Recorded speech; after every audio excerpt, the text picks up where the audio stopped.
do.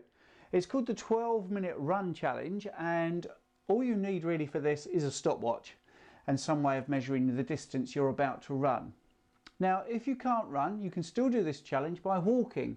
It is all about improving your own time or your own distance. So let's have a think how we're going to do this. So let's say I'm going to go for a run. I'm going to start from my house and I'm just going to basically run for 12 minutes. I'm going to use the same course every time I do the run, and then I'm going to measure the distance that I've travelled in that 12 minutes. And the idea for me is to challenge myself and see if I can go further every time I do my 12-minute run.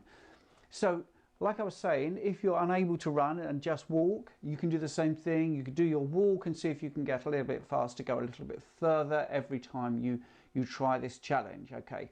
So on the screen there's lots of different age brackets for men and for women, and what's called normative values, basically values that you can aim at to see if you're doing well compared to people of your same sex and age in ability. So for instance, I'm actually 56 and the ranges I've got only go up to 49, so I'm going to use the age range 40 to 49.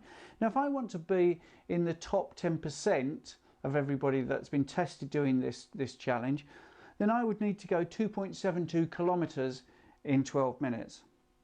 But that doesn't mean that I've reached the pinnacle because I'm in the top 10%. I could actually think, well, do you know what? I would like to be in the top 10% of men aged 30 to 39, or even better, in the top 10% of men aged 20 to 29. So this challenge is quite far reaching. Now, if you're starting out with fitness, and let's say you're a 29-year-old male and you manage to do 1.28 miles, for instance, because we've got kilometers and miles in the charts, as you can see, well, that puts me down in basically the bottom 10% of the population that have done this particular challenge. Well, that doesn't mean I'm doing really badly, because what I could try to do is move up to the 1.37 miles within 12 minutes, and that puts me slightly above, you see. So the idea is that you're challenging yourself. It doesn't matter where you start from, it's where you're going to end up. So as long as you're making progress, that's the idea of the challenge. So that's all you need: a stopwatch and some way of measuring the distance. Most people have a smartphone or a mobile device. You can actually go on to Google Maps or any sort of the Bing do this as well, and you can plot where you've walked or where you've run, and they will give you a distance. So you can do it that way, even if you don't have some sort of wearable tech that measures your distance.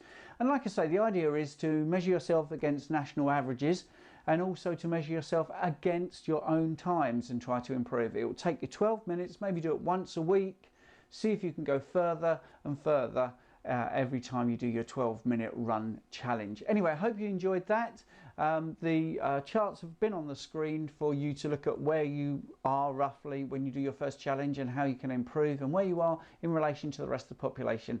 Anyway, I hope that made sense. I look forward to seeing you next week for another challenge. Don't forget to like, comment, or add any details about how you're getting on with the challenge in the forums or in the descriptions below. So that's fantastic. Hope you enjoyed it, and I will see you next week for another challenge.